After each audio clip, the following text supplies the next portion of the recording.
Olá, pessoal. Como vai? Tudo bem?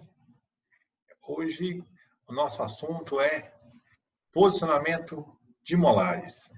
Como relacionar o molar no nosso tratamento? Então, sejam bem-vindos, Família Ortodontia. Esse vai ser o nosso lema agora, Família Ortodontia, para quem faz o paciente feliz todo dia. Muito bem. Então, como eu tinha dito, meu propósito hoje é passar a vocês algumas informações pertinentes relacionadas assim como proceder na nossa biomecânica. Só que a biomecânica tem uma necessidade prévia, que é o planejamento ortodôntico. E esse planejamento ortodôntico só é feito baseado no diagnóstico. Então, vou compartilhar com você a minha tela. Isto, para que você agora acompanhe o meu raciocínio. Muito bem. Lembrando, tá até aqui já, ó, lembrando que agora nós temos um canal no YouTube. Esse canal no YouTube, então eu gostaria de propor a vocês que vocês participassem, que vocês se inscrevessem no canal. O nosso canal, ele precisa de um combustível. O combustível é vocês, tá bom? É você que está aí do lado. Então, se inscreva no canal, dê um like, para que a gente possa sentir como está sendo o nosso trabalho, o meu trabalho em relação ao que nós estamos propondo a você. E ative o sininho, porque toda vez que surgir uma aula, um assunto, uma dica nova, ele vai aparecer para você e você já vai estar sabendo, tá bom? E aí o importante, tanto quanto, é deixar um comentário para que a gente saiba, para que nós saibamos, né, como é que está sendo o nosso diálogo, né? Apesar que só eu que estou falando aqui, você está me ouvindo, mas a proposta é que a gente se interaja, tá bom? De alguma maneira. E essa maneira através do seu comentário, da sua pergunta, da sua dúvida, para que possa alavancar cada vez mais o nosso, por que eu estou falando nosso no plural? Porque somos eu e o André, tá bom? Muito bem. Então, vou começar hoje falando sobre um pouco das dúvidas que surgiram na última aula. O pessoal me perguntou muito assim, ó, como que eu posso... a última aula foi sobre diagnóstico centrado na face. Quais são os requisitos básicos, prévios, que eu preciso para poder no meu planejamento? E no meu planejamento da face, o que é relevante? Então, é relevante... são todas as informações que a gente pode captar para que a gente possa juntar, então, formar então, um raciocínio. Então, esse raciocínio se chama diagnóstico. Baseado no diagnóstico, existem algumas situações que são relevantes e pontuais. Como o nosso diagnóstico ortodôntico é baseado na face do paciente, tá bom? O principal argumento que a gente vai dar ao nosso paciente é baseado na face dele. E são perguntas que foram feitas, né? Algumas perguntas foram feitas baseado nisso. E uma delas foi assim: quando se faz retração de incisivos superiores, o que acontece com o lábio superior? Há alguma alteração? Sim, há uma alteração. Não só na retração, tá bom? Mas especificamente na retração, o que acontece? A mudança, ela é assim, de 1 para 1, de 1 para 2 ou de 1 para 3. O que significa isso? Às vezes a gente faz uma retração de um incisivo, né? Aliás, retração de incisivos superiores, e o lábio responde 1 para 1. Às vezes precisa 2 milímetros de retração para repercutir 1. E às vezes repercutir 1 milímetro a cada 3 de retração. E isso é inerente ao quê? Isso é inerente à tensão e à espessura do lábio. O que significa isso? Eu falei isso na aula passada. Significa o seguinte: lábio fino ou com grande tensão, o que vai acontecer? O movimento acontece quase em toda a sua totalidade. Ou seja, quando se propõe fazer retração de pacientes que têm um lábio fino, espere uma grande repercussão na face, principalmente na visão de perfil. Já lábios mais espessos e com pouca tensão, o que significa? A mudança, a movimentação, ela é bem menor que no lábio, no caso, um lábio mais delgado. Além disso, o que deve ser considerado em relação à competência labial. O que significa competência labial? Competência labial prévia à extração significa selamento labial passivo. Ou seja, o paciente que tem selamento labial passivo vai repercutir de uma maneira. Já esse aqui, ó, que não tem selamento labial passivo, então significa o quê? Que o movimento vai ser maior, a gente vai perceber uma mudança maior quando se faz a retração. Já aquele que tem selamento labial passivo, ou seja, já é passivo, então não vai ter mudança nenhuma na questão de selamento. Tá joia? Então, relevante é considerar a face do paciente, tanto de frente quanto de perfil, apesar que a gente classifica o nosso paciente de perfil. E é aqui que a gente vai trabalhar, ó, nesse terço interior da face. A grande repercussão da protusão ou da retração é nessa região. E aqui, ó, só para ratificar, quando a gente vestibulariza dente, acontece a mesma coisa. Ó. Vestibularizou o dente, ele vai repercutir da mesma maneira. Então, o processo não é só para retração. Para vestibularização também acontece. Protusão acontece da mesma maneira. Então, a face é o grande diferencial e determinante no nosso planejamento. E aí, de novo, estamos nós ó, no YouTube. Não se esqueçam, hein? Vão lá, se inscrevam, ativem o sininho, tá bem? E dê um like e um comentário para a gente poder saber como planejar as nossas próximas atividades. Nós já temos uma grande quantidade de assunto para poder passar para vocês, mas é sempre bom ver qual aquele que estão mais chamando a atenção no momento. Tá bem? Então, assim, ó. Como que era no começo? Que começo? O começo da ortodontia. No final do século XX, né? Perdão, no final do século XIX e começo do século XX, o Engel criou a classificação das maloclusões. E um dos preceitos básicos era a face do paciente. Porém, o Engel se baseava na face de uma figura específica, que era de Apolo Belvedere. Então, grande parte do planejamento que eram feitos baseados aonde? No modelo de gesso, na relação dentária. E depois, então, associou-se quem? A teleradiografia norma lateral ou a radiografia como complemento no planejamento ortodôntico. Hoje a gente sabe que é assim, ó, que o que vai determinar grande parte do nosso planejamento ortodôntico é qual é a dinâmica da face. Porque o ortodontista valoriza muito o quê? A mudança de tecido mole. E esses tecidos moles vão repercutir, evidente, na face de perfil, na face de frente. E é isso que o paciente acaba querendo saber que a mudança ortodôntica vai acontecer. Então tá. Temos ainda na documentação ortodôntica os exames complementares, que são a teleradiografia e a análise de modelo? Sim, nós temos, eles vão fazer parte. Até porque tem pacientes nossos que são pacientes cirúrgicos, tem determinantes aí que são determinantes cirúrgicos, que a gente só consegue avaliá-los de que maneira? Através de uma teleradiografia. E, então, isso faz parte.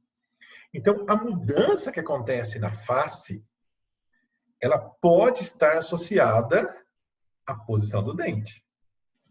Ou seja, o dente, ele tem uma relevância na mudança da face. Como eu disse, se a gente projeta incisivo, a tendência é mudar a postura de lábio.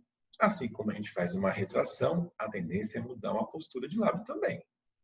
Então, a repercussão na face, ela acontece pela mudança dentária. Então, a maloclusão tem uma influência nisso.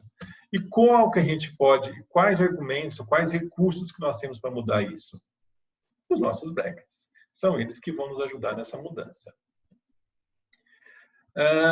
Aqui é para dizer assim, ó, esse é um cubo mágico.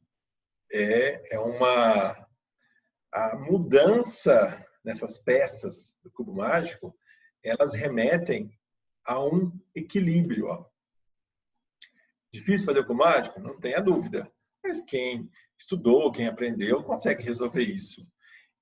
Então, não é simples, mas é resolvível, tá bem?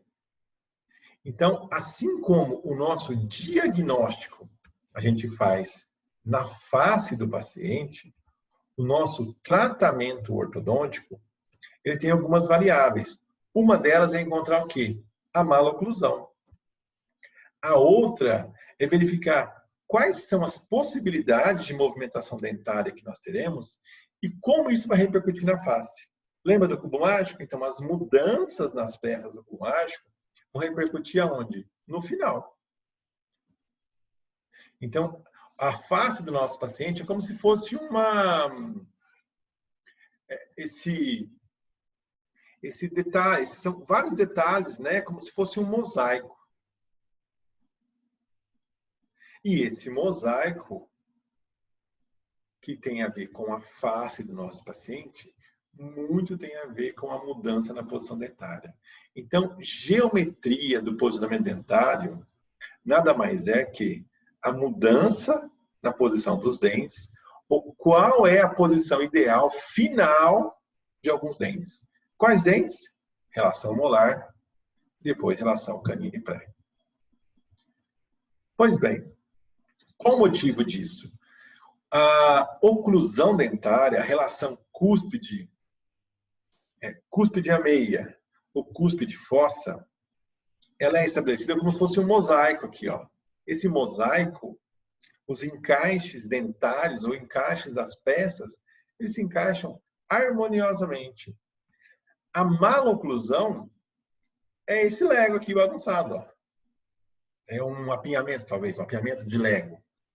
E quando a gente organiza, a gente tem essa situação. Então, a gente saiu de uma maloclusão para uma boa oclusão, a oclusão ideal. Então, é o encaixe dentário. Isso a gente busca em função do quê? Do equilíbrio. Aquele equilíbrio que é esse? Equilíbrio oclusal. E isso vai responder aonde? Facialmente. Muito bem. Uma das grandes prerrogativas do ortodontista é quando ele se depara nessa situação, numa encruzilhada.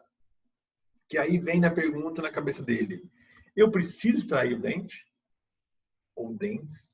Ou eu não preciso extrair dentes? A ortodontia ainda e sempre foi baseada em alguns parâmetros. Hoje, como eu disse, o parâmetro facial ele é extremamente relevante, já há muito tempo. Mas deixar de extrair por uma questão exclusivamente de vou posicionar meu dente mais para frente, isso vai repercutir negativamente, às vezes, na face. Então, a extração na ortodontia não é uma extração mutiladora. Ela é uma extração por condições de favorecer a oclusão do nosso paciente.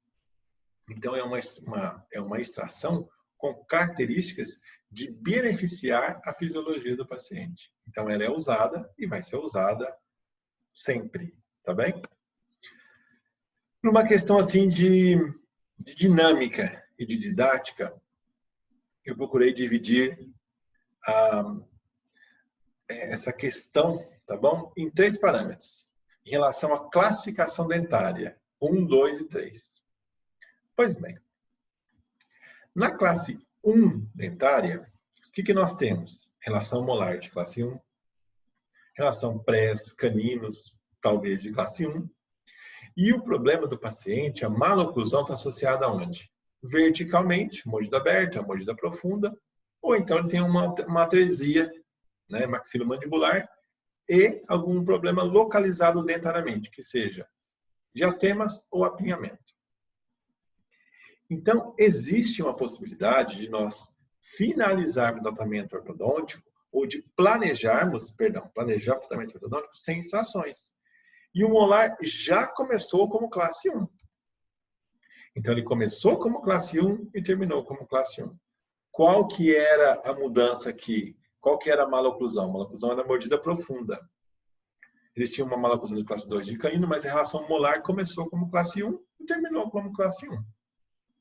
Tratamento aqui, correção da mordida profunda, correção do overjet acentuado, correção desses diastemas.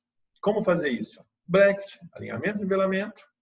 E provavelmente a gente vai precisar intervir nessa curva. Como corrigir essa curva? Precisa colar segundos molares. Essa curva de superior e inferior, só colar primeiro não corrige. Precisa colar segundos molares. Além disso, chegou no fio 16 de aço, não pensem muito se a curva estiver desse jeito. Sugestão, coloquem ou incorporem curva reversa no arco inferior. Existe uma extrusão grande dos incisivos aqui, ó. Eles precisam ser intruídos. Então, para fazer isso, sugestão, coloquem e incorporem uma curva no fio 16 de aço, no fio 18 de aço, no fio 20 de aço, até corrigir totalmente. Inclusive no retangular, até porque esse caso foi usado até elástico classe 2. Existem curvas específicas para essa correção, que é a curva tipo 1 e tipo 2. Esse detalhe, um dia que eu faço sobre mordida profunda, eu incorporo mais, comento mais sobre esse assunto, tá bem? Voltando, lembra qual era o paradigma? Extrai ou não extrai? Na classe 1, de novo, o paciente tem classe 1 de molar, começou como classe 1 de molar. E ele tem a chance de cair em extrações. Quando que isso vai acontecer? Quando o paciente apresenta ou uma protusão dento-alveolar, a biprotusão, ou então ele tem um apinhamento.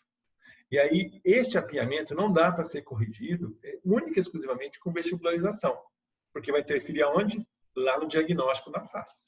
Então, casos assim, onde iniciou uma classe 1 de molar e foram feitas extrações, qual o motivo? Havia um apinhamento ou uma biprotusão. Nesse caso, foi um apinhamento severo. Existe uma exceção? Sim, existe uma exceção. E qual é essa exceção? Nos casos pontuais ali, foram utilizados as extrações de primeiros premolares, mas não é uma regra. Às vezes, o segundo premolar tem uma cárie extensa, tem uma endo necessária a ser feita, uma reabilitação protética. Então, às vezes, opta por tirar esse dente, que está mais condenado, e fazer uma retração, aliás, uma extração do segundo ao invés do primeiro. Até a extração de primeiro molar é possível. Pois bem, partindo desse mesmo mecanismo, desse mesmo princípio, da nossa dinâmica e da nossa didática, foi classe 1, agora classe 2. Classe 2 significa que o paciente já apresenta uma classe 2 de molar. Ou ela é classe 2, que está vestibularizados, os incisivos com apinhamento, tem um overjet grande, ou então é classe 2 divisão 2, classe 2 divisão primeira e tem vestibularização, diastemas e overjet. E sobremordida, sempre. Classe 2 divisão segunda. Ele não tem overjet, o molar de classe 2, porém ele tem uma sobremordida exagerada, uma sobremordida acentuada. Então, o paciente é classe 2, ele começou com molar em classe 2. E foi proposto não fazer extração. Se foi proposto não fazer extração ou extrações, provavelmente a biomecânica vai ser o quê? Distalizar o molar superior ou então mesalizar o inferior. Aonde vai ser realizada essa dinâmica? Onde vai ser feito esse planejamento? Exatamente baseado no seu diagnóstico. Se o paciente tiver mais que 3 milímetros de classe 2 de molar, provavelmente você vai optar por extrair pré. Tá bom? Casos de não extrações. São casos onde a relação de classe 2 é menor que 3 milímetros, tá bom? Ou até 3 milímetros. Aí se faz a distalização superior. Ou então, por uma perda de dente inferior, o molar inferior ele migrou e ele ficou como uma classe 2. Tá bom? Pois bem, então nesse caso foi feita uma distalização. A outra proposta seria casos com extrações. Caso com extrações, são aqueles casos onde tem um apinhamento já severo, a classe 2 já é total, e a mudança ela vai ser às custas de quem? Lembra da relação do lábio na retração? Modificando o lábio, às custas da retração, melhora o perfil facial do paciente. Então, a classe 2 com extrações, o molar vai terminar de classe 2. E notem que todas as outras, o canino sempre terminou aonde? Em classe 1. O canino sempre vai terminar em classe 1. Molar em classe 2. Molar em classe 2, o tubo que vai ser colocado no molar, que vai terminar em classe 2, não é da mesma maneira. Deixa eu pegar um negócio aqui que acho que vai ajudar um pouquinho mais. Aqui. Quando o molar vai terminar em classe 2, a colagem do tubo ela é diferenciada, é diferente. É uma colagem individualizada, até porque o nosso tubo ele é para molar e terminar em classe 1. O tubo de primeiro molar. Onde a cúspide disto vestibular oclui lá na distal. Aqui, no caso, é a cúspide mesiovestibular que está ocluído na mesial. Então, o molar vem para frente. Então, essa alteração na posição final do molar precisa de uma colagem específica. Então, quando a gente vai terminar o molar de classe 2, o tubo que vai ser usado aqui é o tubo do segundo molar inferior do lado contrário. Então, por exemplo, que dente que é esse? 16. Então, qual é o dente do lado contrário? É o 26? Não, é o inferior do lado contrário. Esse aqui é o lado direito. Então, é lá no 37 que a gente vai pegar, pegar o tubo do 37 e colocar nesse dente 16 aqui. Entenderam? Então, quando o molar vai terminar em classe 2, uma versatilidade qual que é? Pegar o segundo molar do lado oposto, ou seja, se ele é direito, ele vai pegar inferior, esquerdo. Tá bom? E se for fazer mecânica de extração ou de extrações, no caso, vamos pensar extrações, e vai ser feita uma retração, então, porque vai ser usado uma ancoragem. Essa ancoragem precisa ser uma ancoragem eficiente. Se você permite que o molar mesialize um pouco, uma ancoragem, talvez uma barra palatina. Mas caso contrário, se a ancoragem eficiente é uma ancoragem com uma dinâmica de ancoragem esquelética, tá bem? Aí vai ser usado mini parafusos ortodônticos. Exceção é a mesma da classe 1. O que significa? Se você planejou extrair o primeiro pré, mas o segundo está pior, então o que se faz? Tira o segundo e mantém o primeiro. Aí, fundamentalmente, a sua ancoragem tem que ser esquelética. E que é ancoragem esquelética? Usar mini implantes ou mini parafusos ortodônticos. Mini placas também daria, tá bom? Mas pensando numa situação menos invasiva, que é uma situação cirúrgica, os mini implantes. Não faça mini implante. Procure se inteirar com alguém que faça, que se você precisar, faça no seu consultório, na sua clínica. Ou então, existem muitos cursos que fazem, que favorecem o uso de mini implantes, tá bem? Aí dá para procurar um curso, fazer um curso para poder aprender a fazer mini implante. Aí é importante ter não só a teoria, mas ter a prática também, tá bom? A prática clínica, no caso. E além disso, a última maloclusão é a maloclusão de classe 3, onde o molar já está em classe 3. Ele já começou o tratamento, a maloclusão é de classe 3. E não vão ser feitas extrações. O que significa? Provavelmente, essa correção vai se dar às custas de quem? De elástico, máscara facial. Porém, para usar máscara facial, aonde está o erro? Na maxila, é um processo dentoalveolar que está retruído. Então, máscara facial para isso. Se for usar elástico, é porque é possível inclinar os dentes superiores um pouquinho para vestibular, os incisivos, e os inferiores um pouquinho para lingual. Isso se chama compensação. Ou então, se for feitas extrações, segue o mesmo princípio da classe 2, lembra? Classe 2, onde o molar é maior que 3 milímetros, compensa extrair. Classe 3, onde a relação molar é maior que 3 milímetros, ou o apinhamento seja maior que 3 milímetros, compensa fazer o quê? Extrair um pré ou os prés inferiores para fazer o quê? Uma mudança na posição do ângulo do canino para que se haja a correção da classe 3. Então, o molar fica de classe 3 e o canino sempre vai ficar de classe 1. Exceção é a mesma regra.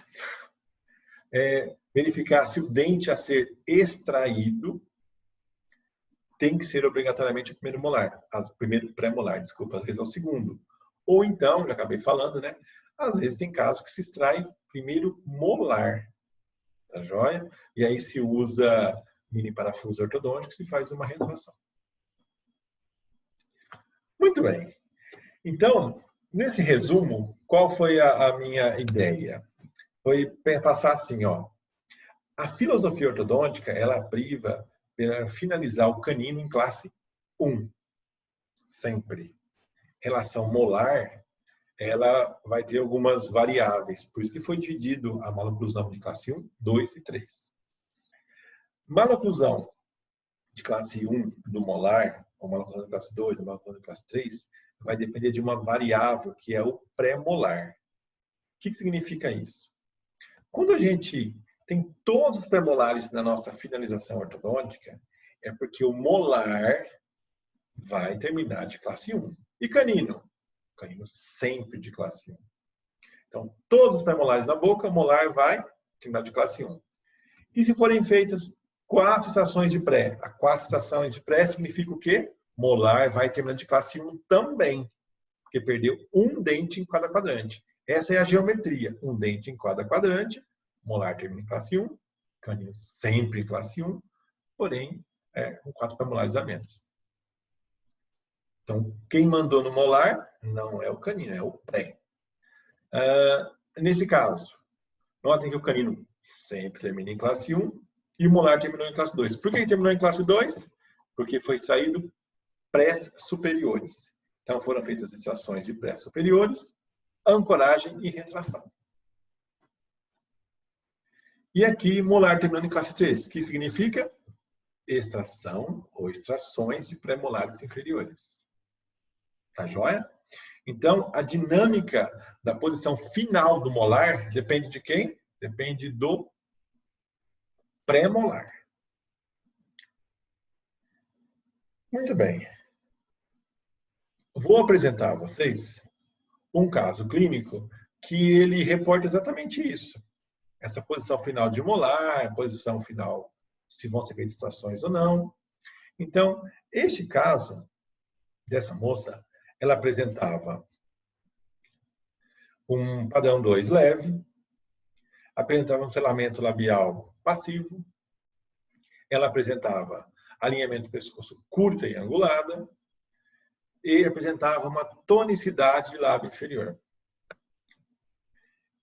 Aqui o padrão 2 leve, por deficiência mandibular. É um paciente meso, padólico.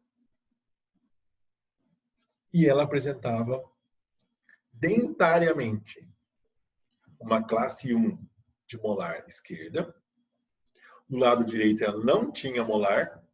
Então, notem que a falta do molar aqui já acabou distalizando um pouco o pré e o canino. Então, ela tem uma relação de classe 3 de canino desse lado. Classe 1 do lado, classe 2 ou 3 do outro. O que vai acontecer? Linha média não está coincidente. Então, sempre acontece isso. A menos que a pessoa tenha faltado algum dente. Mas, caso contrário, é isso. Pois bem. Notem que ela tinha um apinhamento inferior e tinha um apinhamento superior. O inferior era maior. E uma ausência já de uma extração, né? Do dente 16. Aqui tinha sido feita a extração já. Ela apresentava, além do dente 16 saído, os terceiros molares também extraídos.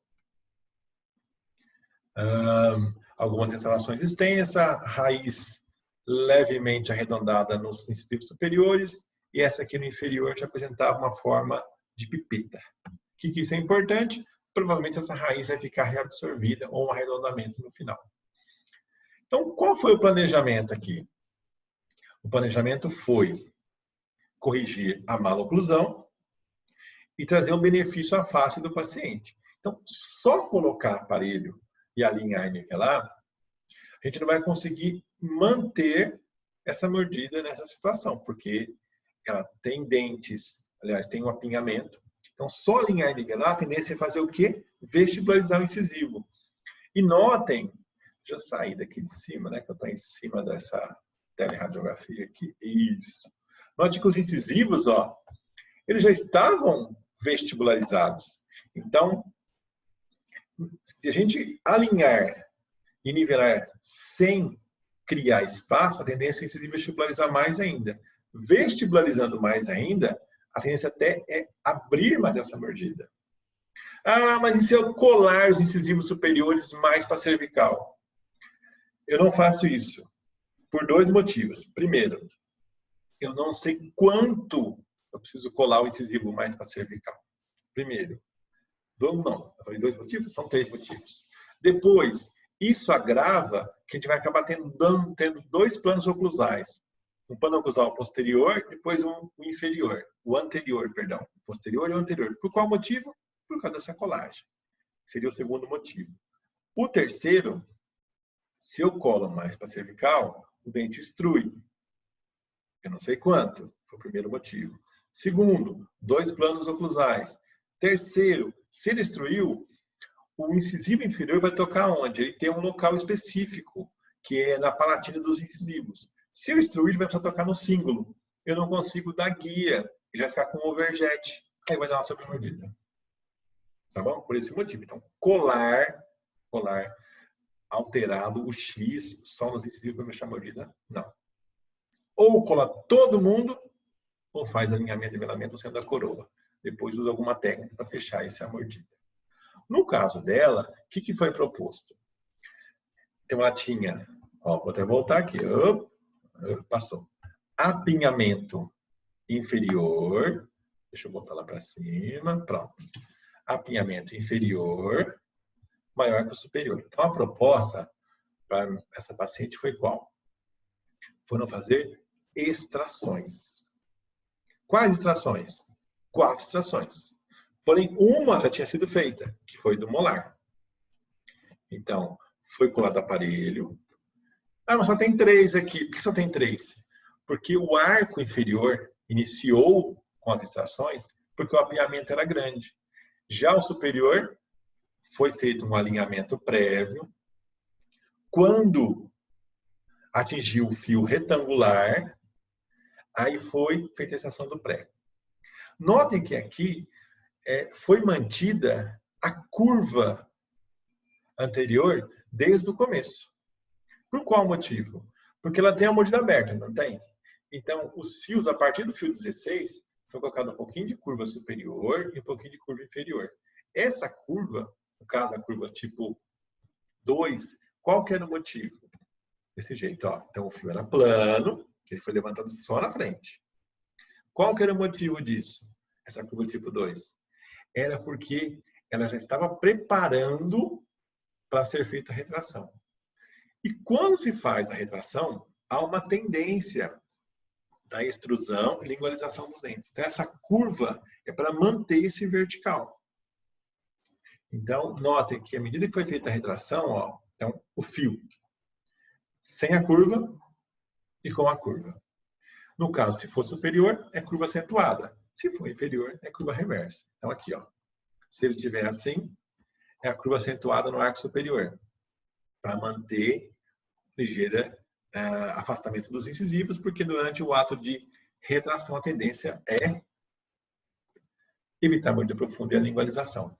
Assim, esse é do arco inferior, que é a curva reversa. Então, curva acentuada superior, curva reversa inferior. Então, a tendência dos fios é ficarem assim, ó. Durante a fase de retração. Olha lá. Aqui tem uma sugestão, ó. Quando se faz retração utilizando os elásticos em cadeia, muitas vezes o paciente às vezes se queixa quando o gancho está na mesial do canino, como está aqui no arco superior, ó, que inferior não está. Mas ele se queixa às vezes desse elástico corrente, ele imbricar assim na gengiva ceratinizada. E acaba causando uma marca, até a gengiva acaba inflamando nessa região, como está aqui, ó. Para evitar isso, se acontecer no seu paciente, uma sugestão, uma proposta é essa aqui, ó. É prender o elástico corrente com o próprio alastique que está no bracket. Tá bem? Qual que é a intenção? É para evitar que ele encoste aí na gengiva do paciente. Enquanto isso, vai se fazendo o fechamento de espaço. Notem que o fechamento de espaço foi acontecendo. E em momento nenhum foi falado sobre linha mediana, tá bom? Até por qual motivo? Porque a proposta é relacionar o canino primeiro. O molar, como já tinha sido feito as extrações, aliás, a extração de um molar superior, então nós vamos ver que o molar inferior vai terminar numa situação e do lado direito numa situação, lado esquerdo em outra situação. Opa, desculpa. Voltando aqui, ó.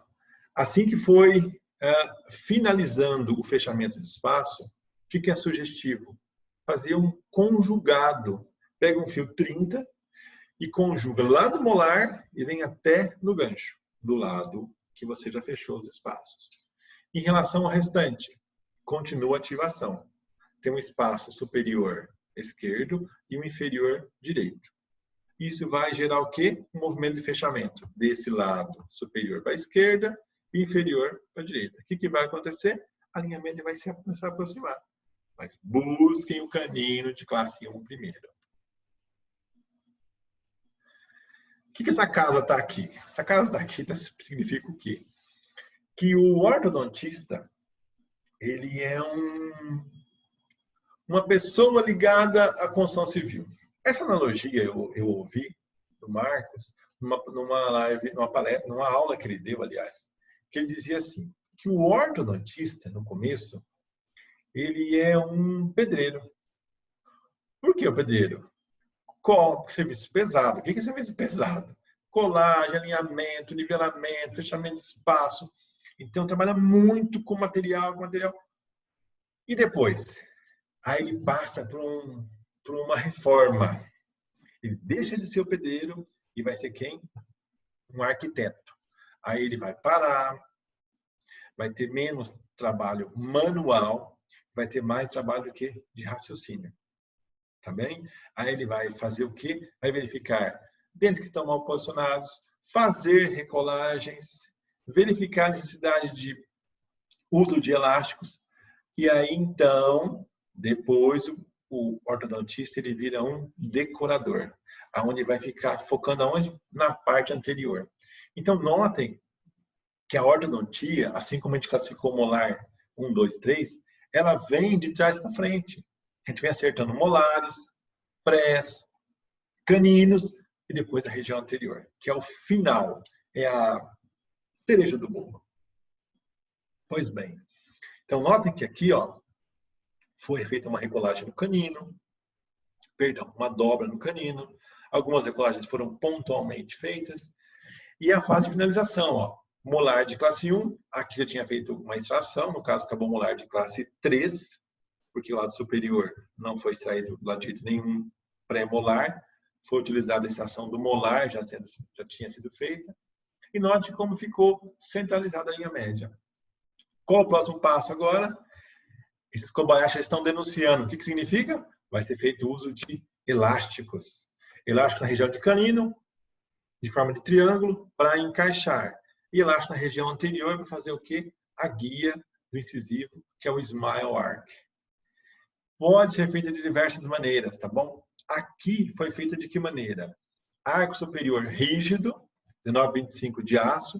Arco superior foi feito usando um fio de aço, de baixo calibre, foi o fio 16 de aço. Foi destemperado. O que é destemperado? A gente pode usar a nossa máquina de solda. Ela tem um acessório na lateral dela que é para destemperar o fio. O que é destemperar o fio? Ele fica rubro. Ou então, pegar um maçarico e queimar esse mesmo fio 16 a gente ficar rubro. O que é esse fio rubro? A gente matou o fio. Ele perdeu sua característica. Então, o arco inferior rígido, 19,25 de aço. Superior foi destemperado. Olha que os elásticos eles fazem o quê? Eles se encaixam. Isso serve para pequenos movimentos verticais de intercuspidação. Pode ser usado o arco de braided? Pode. Tá bem? O princípio é parecido. Aqui um elástico mais próximo. Aqui só para enfatizar, aqui, deixa eu voltar. Ó. Que elástico que foi usado aqui? O elástico 3,16. Por que elástico 3,16? Porque aqui tem 3 dentes. 1, 2, 3. Qual elástico que eu tenho no meu arsenal que tem o número 3? 3,16. E aqui na frente não tem conta, aqui é 5,16 mesmo, sempre. Tá bom? O fechamento da mordida. Note como o paciente já melhorou significativamente a estética dela. Olha o começo e o fim. Olha como ficou o desenho do sulco mentolabial dela e o desenho do sulco mentolabial, perdão, e do ângulo nasolabial, como ficou o desenho do perfil dela. Essa é uma característica de beleza. Lembra? Olha como que a face dela ficou mais harmônica nessa mudança, nesse fechamento de espaço às custas de extrações. E a mordida aberta, que existia, agora está estabilizada. Tem várias maneiras de estabilizar essa mordida aberta, tá bom? Desde utilização de mini implantes, com attachments, com placas, com grade, mas o princípio aqui foi usado uma contenção inferior e uma placa Hawley superior com grade. Lá está a contenção inferior. Lembra da reabsorção desse dente, que acho que é o 31 mesmo que estava assim. Como que já está nítido aqui, ó. Tá joia? Que houve um arredondamento. Isso já era esperado. O paciente no começo e o paciente no fim. Olha como a oclusão ficou estabelecida. Ela acabou fazendo algumas resinas ainda, né? Que precisam ser feitas, mas já trocou algumas para melhorar. Já houve uma melhora significativa na oclusão. Notem como os lentes gengival, a estética vermelha está equilibrada. Então, foi alcançado dessa maneira. Aqui uma radiografia panorâmica para observar como que o molar, né, que estava nessa posição, migrou, né, houve a correção, ele verticalmente está encaixado. Aqui a postura dos incisivos e do lábio antes e depois. E aqui, para ratificar com vocês, né, do nosso canal, que está no YouTube, como eu já tinha dito. Se inscrevam, pedir a vocês, para vocês fazerem um comentário, darem um like e ativar o sininho, porque sempre a gente vai colocar nossas aulas lá pelo canal. A gente ainda, né, André e eu fazemos as nossas lives especificamente pelo nosso Instagram, mas a gente vai logo colocar essa no nosso canal também. Então eu gostaria de... Deixa eu botar a tela aqui para mim. Isso, de agradecer imensamente vocês, a família Ortodontia, que é feliz com a mudança na posição dentária e deixa o paciente mais feliz também. Tá bom? Então, lembranças a todos, fiquem com Deus e até a próxima. Que é sábado agora, eu coloco essa minha aula, na próxima eu coloco outra aula para vocês. Tá joia? Valeu e um